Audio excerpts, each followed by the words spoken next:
Baik, kita ketemu lagi ya di hari yang baru ini. Nah, sebelum kita memulai begitu banyak aktivitas kita, mari kita berdiskusi dulu. Kita mau mendengarkan firman Tuhan dulu ya. Ya, mari kita berdoa. Tuhan Yesus, kami mengucap syukur untuk kasih karunia Tuhan yang melimpah dalam kehidupan kami. Di pagi ini kami boleh bangun Tuhan, dan terima kasih Tuhan memberikan kami kesempatan untuk menikmati hari yang baru Tuhan Yesus. Bapak, kami mau mendengarkan firman Tuhan, hadirlah di setiap hati kami untuk kami boleh mengerti apa yang ingin Tuhan sampaikan kepada kami Tuhan Yesus. Kiranya Tuhan berkati juga nanti kami akan melakukan begitu banyak aktivitas kami Tuhan. Dalam nama Tuhan Yesus kami berdoa, haleluya, amin. Baik, kita akan membaca firman Tuhan dari Yesaya 29 ayat 1 sampai 8. Ya.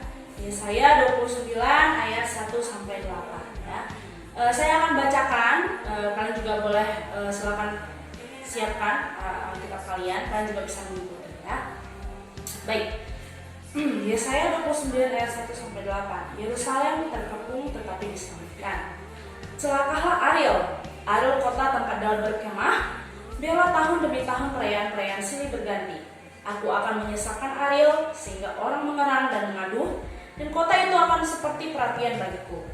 Aku akan berkemah di segala penjuru pengepung engkau, dan akan membuat tempat-tempat pengintaian untuk mengimpit engkau, dan akan memberikan pagar-pagar pengepungan terhadap engkau. Maka engkau akan merendahkan diri, dan engkau bersuara dari dalam tanah. Perkataanmu kedengaran samar-samar dari dalam debu. Suaramu akan berbunyi seperti suara arwah dari dalam tanah, dan perkataanmu akan kedengaran seperti bisikan dari dalam debu. Akan tetapi segala pasukan lawanmu akan hilang lenyap seperti abu halus, dan semua orang yang gagah sombong akan menjadi seperti sekam yang melintas terbang. Sebab dengan tiba-tiba dalam sekejap mata engkau akan melihat kedatangan Tuhan semesta alam dalam guntur, gempa dan suara hebat, dalam puting beliung dan badai, dan dalam nyala api yang memakan habis. Maka segala pasukan bangsa-bangsa yang berperang melawan Ariel, dan semua orang yang memerangi dia, dan kubu pertahanannya, dan orang-orang yang menyesatkan dia, akan seperti mimpi dan seperti penglihatan malam-malam. Seumpama seorang yang lapar bermimpi ia sedang makan, pada waktu terjaga perutnya masih kosong. Atau seumpama seorang yang haus bermimpi ia sedang minum, pada waktu terjaga sesungguhnya ia masih lelah, kerongkongannya masih dahaga. Demikianlah halnya dengan segala pasukan bangsa-bangsa yang berperang melawan manusia. Mungkin beberapa dari kalian bertanya, Bu, Ariel itu siapa? Apakah Ariel itu orang yang dari Yerusalem? Atau siapa? Ataukah Ariel itu tempat? Nah, Ariel itu merupakan istilah atau sebutan untuk Yerusalem ya. Nah, Yerusalem ini adalah tempat di mana Daud berkemah dan juga memimpin orang Israel. Nah, di bacaan ini seperti yang tadi sudah Ibu katakan, bahwa di sini menceritakan bagaimana kondisi Yerusalem pada saat itu dan situasi yang dirasakan oleh orang-orang yang di Israel, yaitu seperti pemberitaan dan juga pergumulan-pergumulan, dan itu merupakan hukuman ya. Itu diizinkan oleh Tuhan yang terjadi begitu. Tetapi saat kita menderita, saat kita mengeluhkan sesuatu hal, atau mungkin kita merasakan sesuatu yang dalam tanda kutip hukuman gitu, apakah kita merasakannya terus menerus? Contoh, apakah ibu akan bergumul akan satu hal setiap hari sampai nanti ibu udah tua? Pasti enggak ya. Pasti akan ada satu hal yang membuat kita itu keluar dari pergumulan kita, dan yang memberikan kita petunjuk untuk kita bisa keluar dari, atau yang bisa memecahkan atau menjawab pergumulan kita ya. Nah, relate dengan bacaan kita ini, atau berhubungan dengan bacaan kita ini, ayat ini ataupun perikop ini itu berhubungan dengan yang tadi Ibu bilang, itu adalah bacaan kita ya. Bacaan kita berjudul unsur kejutan ya. Di sini dinyatakan bahwa kita setiap manusia ataupun kita ya, pasti kita setiap manusia ciptaan Tuhan itu diberikan kemampuan oleh Tuhan. Kemampuan yang dimiliki oleh manusia, yang kita miliki itu kita bertanggung jawab untuk mengembangkan. Dan kita manusia dimanapun kita berada pada saat ini, kita sudah mengembangkannya. Nah, ibu yakin kalian juga mengembangkan kemampuan yang kalian miliki, dan kemampuan yang dimiliki manusia ini dapat direalisasikan atau menjadi sebuah produk. Ya, contohnya alat pendeteksi.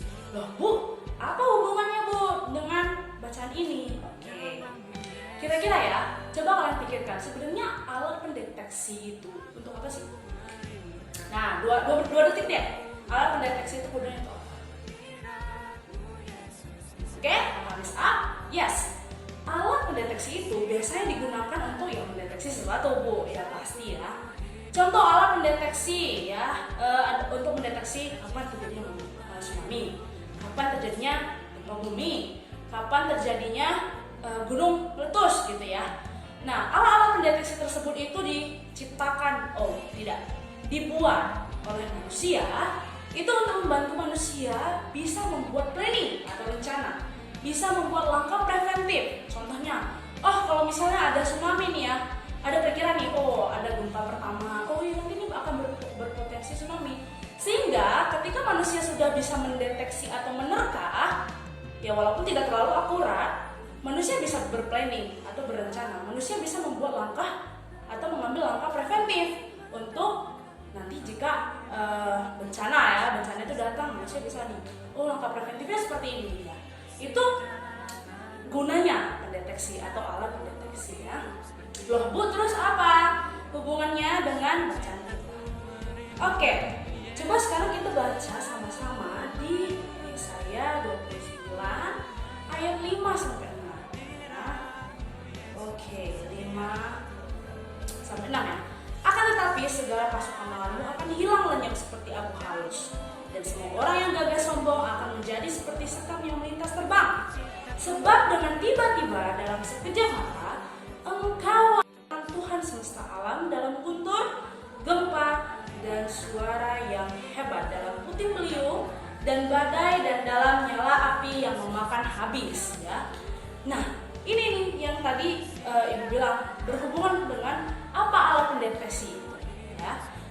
Nah, ketika tadi kita bersama kalian dan ibu sudah membaca ayat 1 sampai ayat 5 atau ayat 4 ya, itu dipaparkan bagaimana kondisi Yerusalem pada saat itu. Tetapi pada ayat ke-5 dan ke-6 tiba-tiba ada frase atau kalimat yang seakan-akan menjadi kejutan ya. Contoh, sebab dengan tiba-tiba dalam sekejap mata engkau akan melihat kedatangan Tuhan semesta alam. Ya, di sebelah situlah adanya kejutan, dan itu sangat relate dengan bacaan kita, yaitu unsur kejutan. Terkadang ketika kita merasakan pergumulan ataupun situasi kondisi yang memberatkan, membuat kita itu menjadi hopeless ya, tanda kutip. Hopeless itu seperti tidak berpengharapan. Tetapi jika kita benar-benar mengerti kenapa hal itu terjadi pada kita, dan kita tahu siapa yang menopang kita, maka kita tidak mungkin seperti itu ya. Dan kita percaya kalau ada saatnya nanti Tuhan akan benar-benar menunjukkan nih hal yang Tuhan lakukan begitu. Sehingga dia membuat kita terkaget begitu ya. Berbeda dengan deteksi tadi, alat pendeteksi tadi ya. Kita bisa mendeteksi segala macam. Tapi karya Tuhan, pekerjaan Tuhan itu tidak bisa kita deteksi. Ya, contoh misalnya ibu bergumul nih sama satu hal begitu ya. Nah, tapi ibu nggak tahu nih kapan bisa keluar dari pergumulan ibu, dan sepertinya pergumulan ibu akan seperti itu terus gitu ya. Tapi ya ibu nggak tahu juga bagaimana Tuhan bisa bekerja di dalam hidup ibu.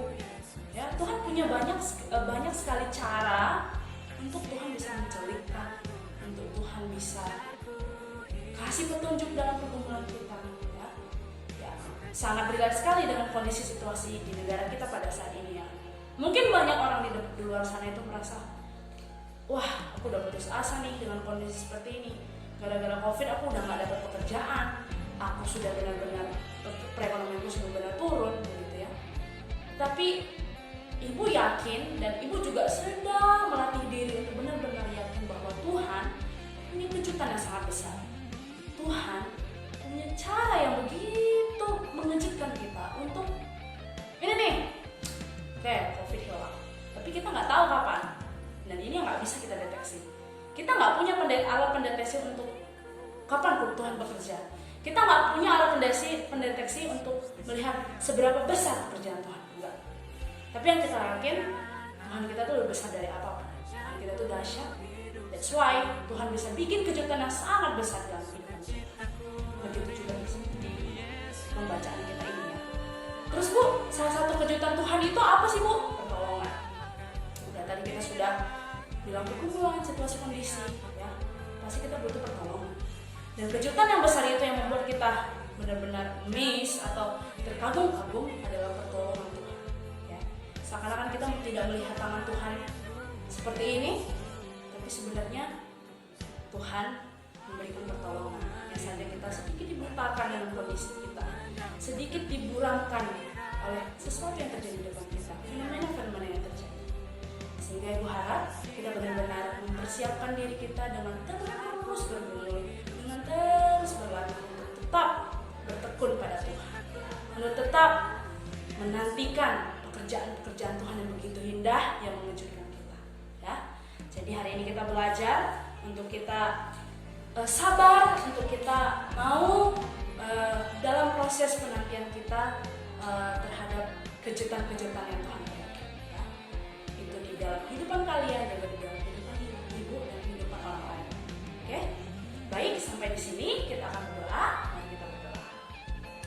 Tuhan, terima kasih untuk firman Tuhan yang begitu indah. Sekali lagi boleh mengingatkan kami untuk kami boleh bertekun dalam penantian, dalam proses penantian setiap pekerjaan Tuhan. Kami tahu Tuhan, situasi kondisi terkadang membutakan kami, membuat mata kami dan penglihatan kami buram dari pertolongan tangan Tuhan. Padahal pada saat ini Tuhan masih senantiasa melawat kami pribadi Tuhan. Bapa, kiranya Tuhan menentukan setiap kami anak-anak boleh melihat kasih Tuhan yang begitu besar, boleh melihat kuasa Tuhan yang begitu besar Tuhan. Karena kami tahu Tuhan yang kami sembah adalah Tuhan yang begitu dahsyat dan kuasanya yang begitu besar. Bapak, setelah ini kami akan belajar, kami akan membawa aktivitas kami, kiranya Tuhan memberikan kami hikmat, kami boleh memilih Tuhan pengetahuan ilmu yang diberikan oleh guru-guru kami Tuhan, untuk kami sharing dengan teman-teman kami Tuhan Yesus. Tuhan berkati kami Tuhan Yesus sepanjang hari ini, biarlah waktu kami dan rencana kami serahkan dalam Tuhan. Di dalam Tuhan Yesus kami berdoa, haleluya, amin. Oke, selamat beraktivitas, God bless you.